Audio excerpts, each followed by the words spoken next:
가슴이 뚫릴 만큼 울고 싶을 때가 있으시죠? 그럴 때 하늘 보고 울지 말고 이 로설을 읽으세요. 가슴 뚫리는 찌통 로설 탑 12 시작합니다. 12위 울어봐 빌어도 좋고입니다. 워낙 유명한 글이라 내용은 생략할게요. 저는 여주 레일라가 마티어스를 떠나서도 잊지 못하고 힘들어하는 장면과 임신한 상태에서 재회하는 장면에서 몇 날 며칠을 가슴이 먹먹해 우울하기까지 했었어요. 지금도 또 봐도 강제 눈물 추출 대목입니다. 11위 성스러운 그대 이르시길입니다. 템페이 마녀들을 이끄는 대마녀 비애니는 마녀 학살이 일어나고 10만을 섬기는 이단 신문관 맥클라트에 의해 잡혀 부하들에게 심한 고문을 당하게 되죠. 화형 직전 마녀들의 은신처를 불며 마녀들의 배신자가 된 여주는 모든 마녀들을 없앤 후 자신도 목숨을 끊으려 합니다.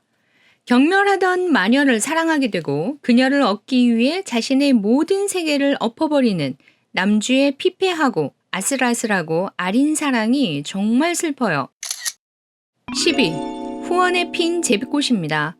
성녀로 인정된 후 후작가의 양녀로 입양이 된 여주 비올렛과 후작가의 장남 에셀먼드와의 이루어질 수 없는 처연한 사랑이 정말 찡하게 마음을 울리는 작품이죠. 절대악을 물리쳐야 하는 성녀 비올렛을 보호하려는 에셀먼드의 지고지순한 또라이 사랑이 왜 이렇게 슬프고 안쓰러운지 제발 대화를 하라고 소리쳐 외쳤던 작품입니다. 지금도 슬퍼요. 9위 유리한 세계입니다. 공작의 딸인 이오스테의 정부의 관심을 받았다는 이유로 사창가로 팔려간 여주 유리는 공작의 사라진 딸로 분해 다시 공작가의 딸로 들어가게 되는데요. 이오스테에게 복수를 하기 위해 서서히 기회를 보는 그녀에게 왕세자인 남주 카제이는 그녀에게 지고지순하고 다정다감한 사랑을 주지만 결국 그들은 헤어짐을 겪게 되죠. 외전까지 꼭 보시기 바라요. 8위 당신의 이해를 돕기 위하여입니다. 사생아이며 회색 눈빛을 가진 남주 윈터가 자작승계를 받는 조건으로 빚 대신 팔려온 왕녀 바이올렛과 결혼을 하지만 결국 자기를 받지 못하고 결혼 생활 내내 그녀를 등한시하며 오직 돈 버는 데만 관심이 있죠. 사기꾼이라는 멸시를 받으며 지내던 여주 바이올렛은 삶을 청산하기로 마음먹고 시도를 하는 와중 남편과 몸이 바뀌며 스토리가 전개되어 남편을 사랑하지만 그의 무관심에 말라버린 결혼생활, 그녀가 감당해야 하는 모진 시선과 경멸들이 얼마나 아팠을까요? 혼자 끙끙 앓는 짝사랑은 너무 아파요. 있을 때 잘하지 이 남편아. 7위 어나더 헤븐입니다. 블랙타워의 전사에게 여자란 생명을 담보한다는 의미가 전부죠. 전사 4에게 지목당한 여주 은우를 갖기 위해 전사 10은 사와 결투를 하고 그녀를 갖게 되지만 각인을 하는 과정에 반대의 결과를 가져오게 됩니다. 은우가 전사 니힐의 목숨을 끌었을 수는 있어도 니힐은 그렇지 못한다는 거예요. 이 소설이 정말 기억에 남고 명작인 이유는 보통 찌통물이 여주의 입장에서 서술이 되었다면 여기 이 소설은 남주 니힐의 성장물과 관련된 감정들이 독자들의 마음을 찡하게 울려버린다는 점입니다. 정말 매혹적인 작품이에요. 6위 시한부 엑스트라의 시간입니다. 가족 누구의 관심조차 받지 못하는 둘째 딸 카리나에게 예술병이 발현되고 대신 그녀의 목숨이 6개월밖에 남지 않았다는 선고를 받습니다. 생의 마지막을 어릴 때의 약혼자와 보내고 싶은 그녀는 2달에 걸친 여행을 하며 북부의 밀라이언 공장을 찾아가는데요. 자신을 머물게 해주면 파혼을 해주겠다는 약속을 하면서 말이죠. 그녀의 병을 모르는 밀라이언이 서서히 그녀를 알아가며 느끼는 말랑말랑한 감정들과 곧 생명이 다함을 느끼는 카리나의 애절한 사랑이 느껴져서 정말 펑펑 울었던 작품이에요. 5위 울타리를 넘지 마시오입니다. 집을 나갔던 이복 언니가 시체가 되어 돌아오자 언니의 시체 인도값으로 여주 브로켄은 늙은 변태 백작가에 팔려가게 됩니다.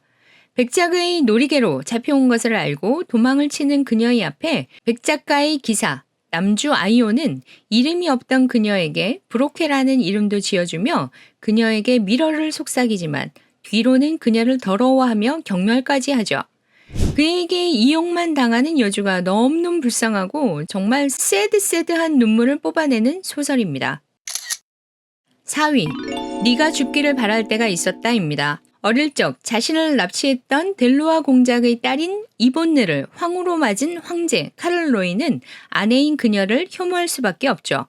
아버지의 협박과 맞서며 남편의 편에 서지만 카를로이는 무심하고 냉정한 그녀가 죽기를 바라고 또 바라죠. 막상 그녀가 궁을 나가고 곁에 없자 모든 사실을 알며 후회의 땅을 구르는 전형적인 후회남을 보여주는 작품입니다. 남주도 안쓰러운 구석이 있지만 그래도 자신의 첫사랑을 알아보지도 못한 죄 괘씸합니다.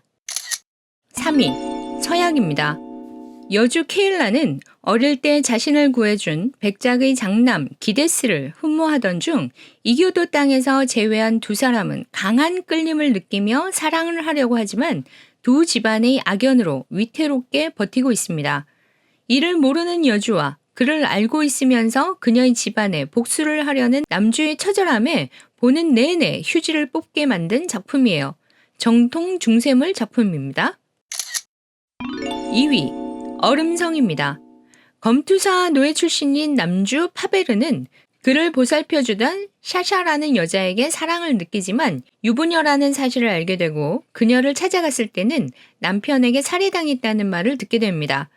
그 남편의 딸을 찾아 복수를 다짐한 파베르는 여주 에오데를 자신의 노예로 데려와 굴립니다. 너무나 안쓰러울 정도로요.